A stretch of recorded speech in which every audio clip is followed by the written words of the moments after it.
de la Clínica Fertia. Buenas tardes. Hola, buenas tardes, Ana. Hablábamos antes de esa demanda de paternidad del rey, pero es que realmente no solo por un posible embarazo no deseado, sino por esas enfermedades, ¿no? Hay que tener cuidado. Claro, es lo que nosotros intentamos concienciar muchas veces en la consulta, en charlas que hemos dado en institutos, en colegios, de la importancia de la protección frente a las enfermedades de transmisión sexual, y por mucho que insistamos en la concienciación, en la educación sexual en los jóvenes, pues la verdad es que todavía nos encontramos muchas infecciones de este tipo en la consulta en chicas jóvenes.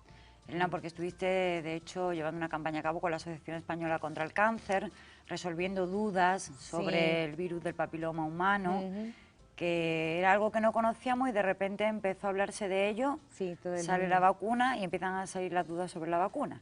Sí, eso es algo que teníamos especial interés en que todos los niños los conocieran, incluso dimos charlas también a papás en algunos centros, para que vieran un poco cómo funcionaba la vacuna, para que perdieran el temor a la vacunación y para que vieran lo positivo que la vacunación tiene, que gracias a que ha habido muchas campañas y una labor de concienciación muy importante por los profesionales y las autoridades sanitarias, pues la verdad es que la mayoría de las niñas hoy se están vacunando a los 14 años. Porque se ha demostrado que este virus normalmente deriva en un cáncer de cuello de útero. Sí, mira, es un cáncer en el que sabemos que el 100% de los casos de cáncer de cuello de útero están originados por una infección por el virus de papiloma humano.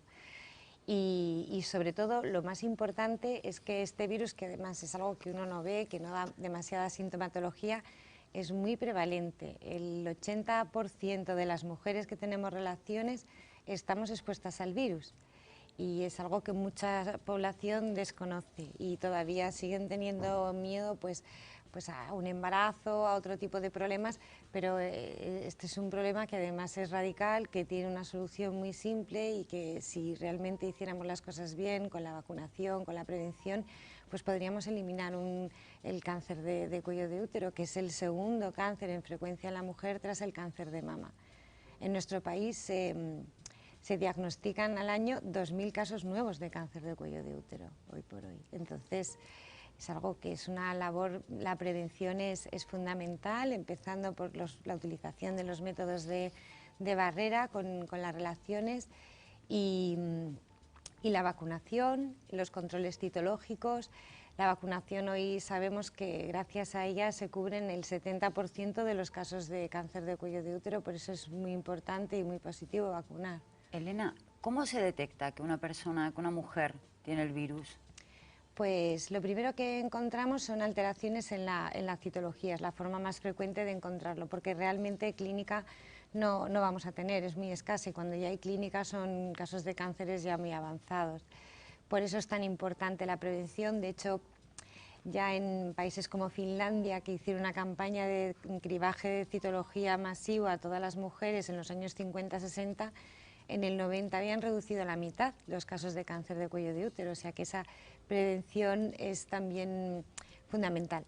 La citología es nuestro primer signo de alarma. Cuando detectamos alguna alteración, pues entonces ya se hace una determinación del virus en el exudado del cuello, y ya si vemos que todo eso es positivo, pues una biopsia y ver el grado de afectación. Lo que es muy importante es que tampoco debemos, como ahora se habla tanto del virus del papiloma, muchas niñas nos vienen aterrorizadas pensando: ay, me habéis dicho que tengo una alteración y me va a salir un cáncer. No se trata de eso.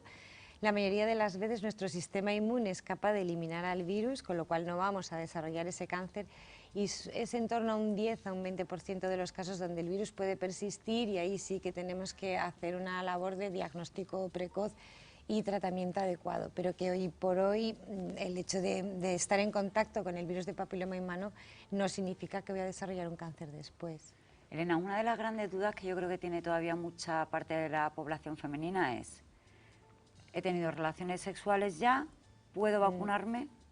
Claro que sí. Sí, esa es otra de las cosas que nos gusta mucho aclarar en las charlas.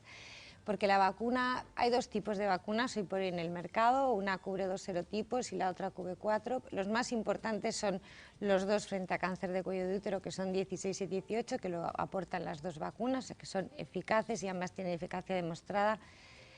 Pero si yo he tenido relaciones y he estado expuesta, primero que puedo haber estado expuesta o no, y segundo, si he estado expuesta no voy a estar expuesta a los dos serotipos. Incluso si he estado expuesta a uno de ellos, la vacuna de alguna manera no va a variar la evolución de la enfermedad, pero sí me va a proteger de una reinfección e incluso de una reactivación de ese virus en caso de que mi sistema inmune lo elimine, o sea que en cualquier caso es positivo. De hecho, incluso en las mujeres en las que ya se ha producido la enfermedad y hemos tenido que recurrir a una conización en casos de diagnóstico de cáncer muy precoz, lo que llamamos nosotros carcinoma in situ, pues a ellas también hay que vacunarlas, porque estas mujeres que ya se han hecho una conización, han tenido que hacer tratamiento, tienen los 10 años siguientes a esa conización todavía un riesgo aumentado de que haya una recidiva y deben vacunarse también. O sea que la vacunación, aunque se haya tenido relaciones, no importa para nada en absoluto, la vacuna es compatible con el resto de la vacunación. De hecho, cada vez hay más países, nosotros estamos vacunando solamente a las niñas, a los 14. La última reunión que hubo recientemente sobre vacunación a nivel nacional, se estableció la recomendación de comenzar a vacunar incluso antes, a los 12. Hay países como Estados Unidos donde se recomienda además, y se va a establecer así, vacunar además al varón, porque es algo que afecta fundamentalmente a la mujer. ¿La misma vacuna? Sí, porque en las parejas de homosexuales también pueden infectarse y es responsable del 90% de los cánceres de ano en este tipo de población. Entonces, ya cuando empezó la vacuna en Australia, comenzó a vacunarse sistemáticamente a niños y a niñas, y en Estados Unidos se está viendo la opción de vacunar al varón, y ellos han publicado recientemente los últimos estudios tras haber iniciado la campaña de vacunación y han visto que ya están viendo los primeros resultados en cuanto a disminución de la incidencia de cáncer de cuello de útero, que es de lo que se trata al fin y al cabo. ¿El hombre heterosexual no la padece? El hombre heterosexual no tiene tanto riesgo de cáncer como puede tener la pareja homosexual. También puede haberse afectado, pero la casuística, la frecuencia es muchísimo menor, pero también puede ocurrir, ¿eh? Fundamentalmente es un cáncer que afecta más a la mujer, porque es una mucosa que es muy friable, que está más expuesta y que además, sobre todo en el varón enseguida diagnosticamos, por ejemplo, una alteración tipo verrugas, etcétera, porque son fácilmente visibles, pero en la mujer el diagnóstico inicial es más complicado, pues porque no da clínica, no son lesiones que se vean a simple vista, y por eso la prevención secundaria mediante la citología es fundamental, porque otra de las cosas que también insistíamos mucho es que si yo me vacuno no tengo que pensar que ya no tengo que ir al ginecólogo y no tengo que hacerme revisiones. Primero que me vacuno, y me vacuno frente a dos serotipos responsables del 70% de los casos de cáncer de cuello de útero, o sea, hay un 30% que no están cubiertos. Y debo seguir haciendo esa profilaxis. Muy bien, pues muchísimas gracias, Gracias a Puente, por vosotros. venir y aclararnos esas dudas sobre, fíjate que llevamos ya años hablando Sí. de él y sin embargo hay dudas que no terminamos que de se nos metan resolver. aquí en la cabeza, ¿no? Y que nos aclaremos. Pues muchas gracias, Gracias Elena. a vosotros.